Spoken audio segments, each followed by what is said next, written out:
Buenos días, jóvenes. El día de hoy vamos a desarrollar el capítulo de bioquímica. Todos los cambios internos que se desarrollan dentro de un ser vivo lo hacen a través de reacciones químicas. Las reacciones químicas desempeñan un rol importante en las funciones vitales de un ser vivo. El foco de estudio de bioquímica son los bioelementos. Los bioelementos son considerados o se definen como elementos de vida. Existe en la materia una gran variedad de elementos, pero solamente van a haber ciertos elementos que componen a un ser vivo. Estos elementos que componen o conforman a un ser vivo se denominan bioelementos o elementos de vida. Existen 27 elementos de vida. Y estos bioelementos de vida se van a clasificar en dos grupos, los primarios y los secundarios. Los primarios, los bioelementos primarios, se denominan organógenos o también llamados elementos plásticos o biogenésicos. Estos bioelementos primarios tienen un rol importante en la formación de la masa corporal de un ser vivo. Están considerados desde un 96 a un 99% del componente químico de un ser vivo, estos bioelementos primarios. Estos elementos primarios también se clasifican en dos grupos, los básicos y los complementarios. Los básicos son aquellos que conforman un 96%. Y ahí tenemos, por ejemplo, al carbono, al hidrógeno, al oxígeno y al nitrógeno. Estos bioelementos básicos van a formar una gran variedad de moléculas. Tenemos, por ejemplo, moléculas como el agua, que se combina el hidrógeno con el oxígeno. Elementos como el dióxido de carbono, mediante la combinación del carbono y el oxígeno. El oxígeno respiratorio, con dos elementos de oxígeno. La variedad de combinaciones que va a haber van a generar una gran variedad de moléculas. Pero también hay moléculas mucho más grandes que los que hemos mencionado, por ejemplo, como los lípidos, las proteínas, los ácidos nucleicos, como el ADN, también se van a formar a partir de estos elementos básicos. Pero las moléculas más complejas necesitan o requieren de otros elementos y estos se denominan complementarios. Es decir, para formar una proteína se requiere el azufre. Para formar un ADN, un lípido, se requiere de fósforo. Estos elementos adicionales van a requerirse para la formación de estas moléculas. Entonces, los bioelementos primarios son considerados elementos fundamentales en la masa corporal de un ser vivo. Los bioelementos secundarios son aquellos elementos que se encuentran en una mínima proporción, se encuentran en un 1%, y estos se clasifican en dos grupos. Los que se encuentran en mayor abundancia son los macrosustituyentes, con un porcentaje de 0,9%. Los microsustituyentes, con un porcentaje de 0,1%. Los microsustituyentes también se denominan oligoelementos o elementos traza. Primero vamos a hablar de los macrosustituyentes. Los macrosustituyentes que se encuentran en una mayor concentración tienen una serie de funciones. Los macrosustituyentes, por ejemplo, tenemos aquí al sodio y al potasio. Estos dos elementos cumplen un rol importante en la regulación hídrica. Es decir, estos elementos van a dirigir el transporte de sustancias en el interior de la célula. Las sustancias ingresan a la célula y son eliminadas gracias a las concentraciones que hay de sodio y potasio en la célula. Se ha determinado que en el interior de la célula hay una mayor concentración de potasio y se denomina este ion intracelular. Se ha determinado que fuera de la célula hay mayor concentración de sodio y se denomina ion extracelular, ¿no? Las concentraciones de iones van a determinar el transporte de sustancias. Cuando las moléculas se transportan sin gasto de energía, se denomina transporte activo por el mecanismo de osmosis. Por eso ponemos ahí equilibrio osmótico, ¿no? Este equilibrio osmótico va a determinar el transporte de sustancias. ¿Y quién lo determinan? ¿Qué iones? El sodio y el potasio. Pero el sodio y el potasio también cumple un rol importante en la contracción muscular. También cumple un rol importante en los impulsos nerviosos, en la coordinación nerviosa, ¿no?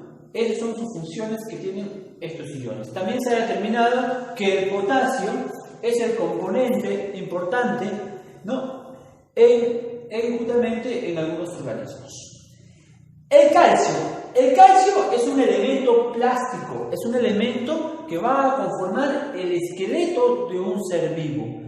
El calcio va a formar los huesos y el calcio va a formar los dientes.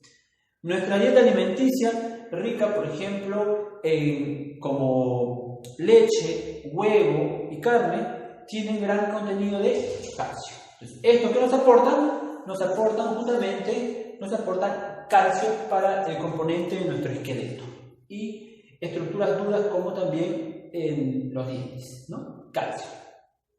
Pero también el calcio, recordemos también que el calcio cumple un rol importante en los impulsos nerviosos, ¿no? Y en la coagulación sanguínea, ¿no? En la coagulación sanguínea.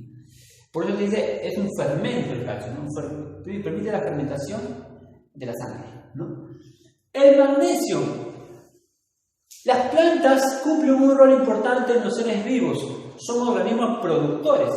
Ellos, a partir de una función denominada fotosíntesis, van a elaborar alimentos. Pero esta fotosíntesis requiere de una estructura. Esa estructura se llama clorofila. Entonces las plantas tienen una estructura que desarrolla la fotosíntesis. ¿Cómo se llama esta estructura? Se denomina clorofila. Para conformar la clorofila se requiere de magnesio. Entonces el magnesio es un componente importante de las plantas para desarrollar la fotosíntesis. El magnesio también conforma la pared celular, parte de la pared celular de las plantas, ¿no? Los pectatos de magnesio conforman una lámina externa que permite adherir las células vegetales, ¿no? Los pectatos de magnesio. También tenemos a otro elemento importante como el hierro. El hierro cumple un rol importante en una de las funciones vitales en un ser vivo, que es la respiración, ¿no? El hierro cumple un rol importante en el transporte de oxígeno. En la respiración celular, como les mencioné, se transporta oxígeno.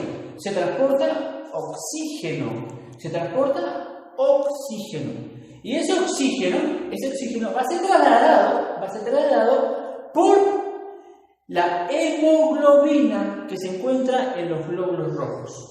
La hemoglobina es un componente importante de los glóbulos rojos para poder transportar oxígeno en la sangre. Esta hemoglobina requiere de un ion importante. ¿Cómo se llama ese ion? El hierro, ¿no?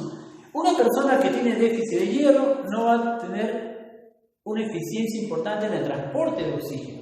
Por lo tanto, estas personas van a sufrir una enfermedad denominada anemia, ¿no? Entonces, la hemoglobina es un componente importante para los glóbulos rojos que les permite el transporte de oxígeno. Otro elemento importante es el cloro. El cloro es un elemento que se encuentra en el estómago y permite la digestión gástrica, ¿no? El cloro es un elemento importante en la digestión de las proteínas, porque este cloro va a permitir activar ciertas sustancias digestivas que van a degradar las proteínas, el cloro. Pero el cloro también tiene un efecto antibactericida. Lo encontramos también en el sudor, lo encontramos también en las lágrimas, ¿no? también conforman parte de esta función, ¿no? En el otro grupo tenemos a los microsustituyentes. Los microsustituyentes también se denominan elementos traza u oligoelementos, ¿no? ¿Qué son los microsustituyentes? Son elementos importantes que desempeñan funciones relacionadas principalmente como activadores enzimáticos, ¿no? La mayor parte de los microsustituyentes y algunos macrosustituyentes son activadores enzimáticos. ¿Y qué es un activador enzimático? Primero vamos a definir qué es una enzima. Una enzima es una molécula proteica. Esta molécula proteica se va a encargar de desarrollar y desempeñar que las reacciones químicas sigan su curso. En otras palabras, la enzima se encarga de que las reacciones químicas se ejecuten con eficiencia o que se realicen con eficiencia. Todas las reacciones químicas, como la respiración celular, como la fotosíntesis, como la coagulación sanguínea, como los impulsos nerviosos, todas las reacciones químicas que ocurren en el interior de un ser vivo requieren de una enzima. Esta enzima es una proteína, Ahora, esta enzima, para que se active, porque cuando las producen las células, están inactivas. Cuando se activa, de recién van a poder desempeñar la función en las reacciones químicas. Pero, ¿cómo se activan? Se activan con ciertos iones o también algunas vitaminas, ¿no? Estos iones que se encuentran aquí, ¿no?, que son la mayoría de microsustituyentes y algunos macrosustituyentes, se denominan cofactores o activadores enzimáticos. Entonces, en conclusión, ¿qué es la enzima? Es una proteína que se encarga de desempeñar una reacción química. Va a desencadenar una reacción química o un proceso químico. Pero estas enzimas en un inicio están inactivas. Cuando se activan, de recién ejecutan su función. Pero para que se activen, ¿qué requieren? Requieren de un cofactor. Y ese cofactor son la mayor parte de microsustituyentes. ¿Quiénes están ahí? Por ejemplo, están el manganeso, por ejemplo, ahí está el zinc, el cobre, está el cromo, está también el cloro, ¿no?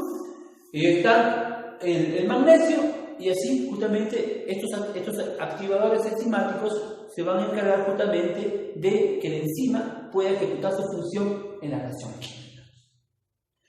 Otra de las funciones que cumplen estos iones microsustituyentes o elementos traza son los siguientes. Por ejemplo, el yodo. El yodo se va a encargar de elaborar una hormona llamada tiroxina. Esta hormona tiroxina lo elabora la glándula tiroidea. La glándula tiroidea elabora esta hormona que se va a encargar de desempeñar el crecimiento corporal en un ser vivo, ¿no? Entonces, el crecimiento de un organismo lo desarrolla esta hormona llamada tiroxina. ¿Qué lo produce? La glándula tiroidea. Pero, ¿qué tiene que ver el yodo aquí? Es que el yodo es un componente de la tiroxina.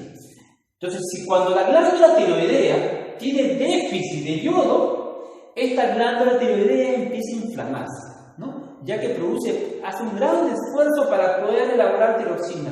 Hace un gran esfuerzo, entonces se empieza a inflamar. Y las personas que tienen inflamada la glándula tiroidea presentan una enfermedad denominada bocio. ¿Por qué se produce? Por la deficiencia de yodo, ¿no? Por ello, justamente, se incorpora yodo en nuestro alimento casero, ¿no? Entonces, en nuestro alimento casero incorporamos la sal yodada, ¿no?, que tiene gran cantidad de yodo, ¿no? El sílice es otro elemento fundamental de las plantas. El sílice es un elemento fundamental en la estructura de ciertas algas como las diatomeas. El sílice es un componente del esqueleto de las esponjas, ¿no? Entonces, este sílice cumple esas funciones. El sílice es uno de los componentes, uno de los elementos de mayor abundancia en los microsustituyentes. El manganeso es un elemento importante en ciertas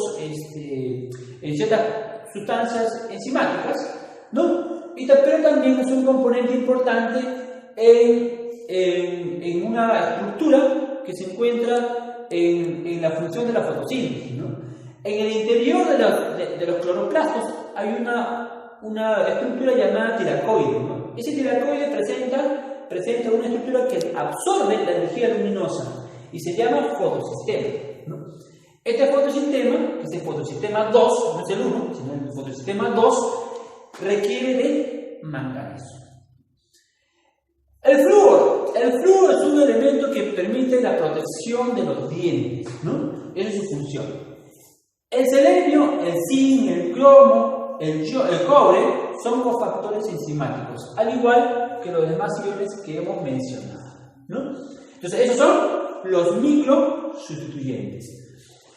Cuando los bioelementos se combinan en diferentes proporciones, se van a formar las biomoléculas. Las biomoléculas se originan a partir de la combinación de los bioelementos. Las biomoléculas se van a formar de diferentes formas. Se van a formar de dos maneras, ¿no? Vamos a encontrar dos tipos de biomoléculas: las biomoléculas inorgánicas y las biomoléculas orgánicas. ¿Cuál es la diferencia, profesor? Las biomoléculas inorgánicas son moléculas que no presentan enlace carbono-carbono. En su estructura, ¿no? En su conformación química, no vamos a encontrar enlace carbono-carbono. Por ejemplo, aquí tenemos a una molécula de agua. Esta molécula de agua presenta oxígeno e hidrógeno. No hay aquí enlace carbono-carbono, ¿no? No encontramos enlace carbono-carbono. En cambio, las moléculas orgánicas, como los lípidos, sí presentan enlace carbono-carbono. Entonces, este es un lípido, es una molécula que presenta enlace carbono. La otra diferencia, ¿cuál sería?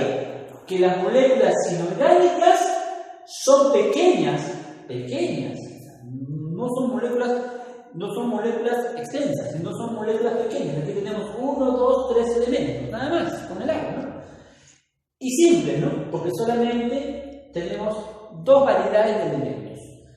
En cambio, las moléculas orgánicas son moléculas grandes, por ejemplo, como los líquidos. Presentan, por ejemplo, gran variedad de elementos en grandes cantidades, ¿no? Elementos grandes y complejas. Grandes, gran cantidad, y complejas, gran variedad de elementos, ¿no? Gran variedad de elementos. En las biomoléculas inorgánicas va a haber otra característica más. En las biomoléculas inorgánicas vamos a encontrar que son abundantes, ¿no? Son abundantes, se encuentran en grandes cantidades. El agua, por ejemplo, es una molécula altamente abundante, no es una molécula abundante. En cambio, las biomoléculas orgánicas son escasas, ¿no? Las biomoléculas orgánicas van a ser producidas mediante la fotosíntesis. Por ejemplo, las plantas desarrollan fotosíntesis. Hay otros organismos como las algas, como las bacterias también, van a desarrollar fotosíntesis. Pero las plantas son las que se encargan de elaborar la mayor cantidad de alimentos. Este alimento se denomina biomoléculas orgánicas. Por eso son escasas. Los organismos están siempre compitiendo por estos alimentos, porque son altamente energéticos, generalmente, ¿no? Escasas. Vamos a mencionar ahora algunas biomoléculas inorgánicas y orgánicas. Tenemos, por ejemplo, aquí al agua, ¿no? El agua es la molécula más abundante del planeta. El agua cumple un rol importante como solvente universal. El agua es un solvente universal y el agua va a participar en todas las reacciones químicas que hay en el interior de un ser vivo, ¿no? Entonces, el agua es un componente importante en las reacciones químicas. El agua, ¿no? El agua ya lo conocemos en sus tres estados. En el estado líquido es el mayor abundante, el más abundante. En el estado sólido, formando las cordilleras, formando los nevados. En el estado gaseoso, formando la humedad, ¿no? El agua tiene propiedades, por ejemplo, como la tensión superficial, ¿no? El agua tiene funciones como la capilaridad, tiene funciones, por ejemplo, como la regulación de la temperatura corporal y ambiental, ¿no? Entonces el agua cumple esas funciones, esas propiedades, ¿no? El otro elemento es el dióxido de carbono. Las plantas desarrollan una función denominada fotosíntesis y es una de las funciones más importantes de los seres vivos. Pero para que las plantas puedan desarrollar la fotosíntesis requieren de un sustrato, de una molécula. Esa molécula es el dióxido de carbono. El dióxido de carbono se incorpora a la planta mediante las hojas y este dióxido de carbono va a permitir elaborar los componentes orgánicos en las plantas, es decir, el alimento. Entonces, el dióxido de carbono, sustrato elemental o molécula fundamental en la fotosíntesis de las plantas. El oxígeno. Los organismos que realizan respiración con uso de oxígeno se denominan organismos aeróbicos. La mayor parte de seres vivos son organismos aeróbicos, es decir, utilizan en su respiración el oxígeno. Pero el oxígeno, ¿qué función cumple en la respiración? Cumple como aceptor de hidrógenos. Gracias al oxígeno se va a poder obtener en la respiración gran cantidad de energía, porque la respiración tiene como función generar energía. Entonces, los organismos aeróbicos, a partir de la respiración con el uso de oxígeno, van a elaborar grandes cantidades de energía. En cambio, los organismos que no utilizan el oxígeno, solamente producen baja cantidad de energía, ¿no? Ahí se denominan organismos anaeróbicos. La otra molécula inorgánica son las sales minerales. Las sales minerales cumplen funciones importantes como reguladores hídricos. Ya lo mencionamos, ¿no? Hemos mencionado, por ejemplo, al sodio y al potasio, que son algunas de las sales minerales. Tenemos al cloro, participan como iones, son reguladores del interior de las células, ¿no? Regulan el agua en el interior de las células. Pero también las sales minerales forman componentes de estructuras, por ejemplo, como el carbonato de calcio, ¿no? Como el fosfato de calcio, que van a conformar los huesos o el esqueleto óseo, ¿no? Entonces también tienen esa conformación. Sales minerales. También van a haber otros componentes más, por ejemplo, como los ácidos y bases inorgánicas, que no está aquí, no lo hemos mencionado, ¿no? Los ácidos y bases inorgánicas, por ejemplo, un ácido es el ácido clorhídrico, ¿no? También son un componente, por ejemplo, también tenemos a las bases inorgánicas como el hidróxido de sodio, ¿no? Entonces, ácido clorhídrico, ácidos inorgánicos, bases inorgánicas, por ejemplo, como el hidróxido. Vamos a mencionar ahora a las biomoléculas orgánicas, ¿no? Las biomoléculas orgánicas son mucho más complejas, son escasas, ¿no? ¿Quiénes lo elaboran? Los organismos fotosintéticos. ¿Pero quiénes son? ¿Y cuáles son? Tenemos, por ejemplo, aquí a los ácidos nucleicos. En el interior de un ser vivo, exactamente en el interior de las células, existe un lugar donde se regulan todas las funciones vitales de esa célula. Ese lugar se llama núcleo, y en el núcleo hay una molécula llamada ADN. El ADN es el que va a desencadenar y dirigir todas las funciones vitales en una célula. El ADN y el ARN vienen a conformar parte de los ácidos nucleicos. El ADN se encarga de desencadenar todas las funciones, pero el ADN no trabaja solo, sino trabaja con el ARN. El ARN le va a permitir que las funciones se lleven a cabo. El ADN es el obrero y el ADN es el patrón, es el jefe, ¿no?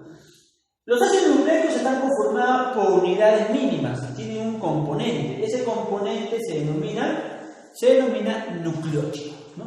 Los nucleótidos. Los ácidos nucleicos conformados por nucleótidos. Y tienen dos tipos, ¿no? ADN y ARN. Los carbohidratos son las moléculas energéticas. Son moléculas que permiten generar, utilizar energía a un ser vivo, ¿no? Son moléculas energéticas. Se denominan también hidratos de carbono o glúcidos, ¿no? Pero su función fundamental radica en la conformación de energía en un ser vivo, pero también forman parte de la membrana celular, ¿no? Pero también forman parte de sustancias de reserva como el almidón, por ejemplo, también de sustancias de reserva como el glucógeno, ¿no? Pero también forman estructuras como la quitina en los insectos, ¿no? En el exoesqueleto de los insectos. Los lípidos también son moléculas de reserva, ¿no? Son moléculas de reserva. Los lípidos, también llamados grasas o aceites, ¿no? Son moléculas energéticas, pero se almacenan en forma de grasas en los animales y en las plantas se almacenan en forma de aceites. Los lípidos se caracterizan porque son insolubles en agua, ¿no? Los lípidos están conformados por unidades básicas llamadas ácidos grasos y alcohol, ¿no? Estos son dos unidades que conforman a los lípidos, ¿no? Entonces los lípidos. También tenemos que tener en cuenta que los lípidos más importantes en un ser vivo son los que conforman la membrana. La membrana celular está conformada por un tipo de lípido llamado fosfolípido. También hay otros lípidos como el colesterol, ¿no? Y los glucolípidos, ¿no? El colesterol y los glucolípidos.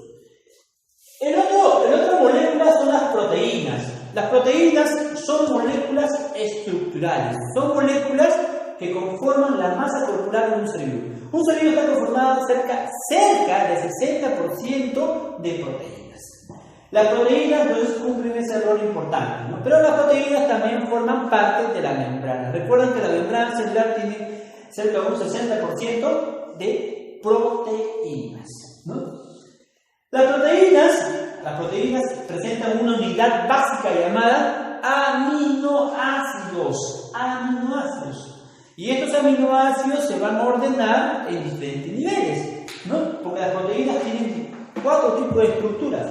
Una estructura primaria, una estructura secundaria, una estructura terciaria y una estructura cuaternaria. Son niveles de complejidad, son niveles de organización. Las más sencillas son las primarias y las secundarias y se forman las fibras.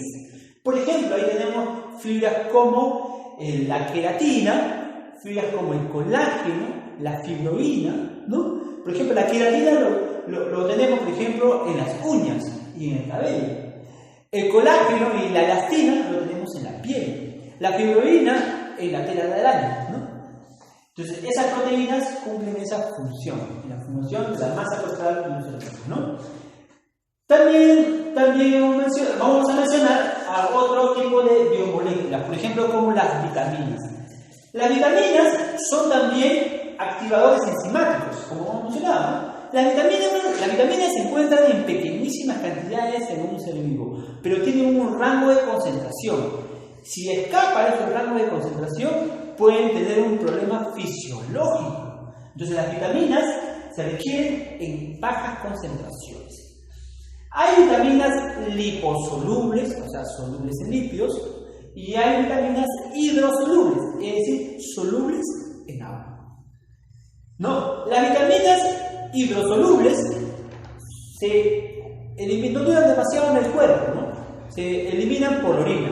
Las vitaminas liposolubles permanecen mayor tiempo en nuestro cuerpo. Entonces, vitaminas liposolubles y hidrosolubles. Algunas vitaminas tenemos, por ejemplo, como la vitamina A, D, ¿no? La vitamina, ¿no? A, D, y la vitamina C, la vitamina B, ¿no? Son algunas vitaminas que conocemos, ¿no? Entonces, eso en cuanto a las vitaminas. También tenemos aquí a los ácidos y bases orgánicos, ¿no? Ácidos y bases orgánicos. Entre las bases tenemos, por ejemplo, las bases que conforman al ADN, ¿no? La timina, la guanina, la citosina, ¿no? La adenina, la guanina, la citosina vendrían a ser algunos de las bases orgánicas. ¿no? Y los ácidos tenemos, por ejemplo, el ácido acético, ¿no? Al ácido láctico, ¿no? Algunos de los ejemplos de ácidos orgánicos. De esta manera hemos desarrollado, por ejemplo, todos los componentes que conforman el estudio o foco de los bioelementos, ¿no? Entonces, los bioelementos, elementos de vida, y las biomoléculas, moléculas de vida. De esta manera, jóvenes, hemos culminado la clase para poder desarrollar justamente el tema de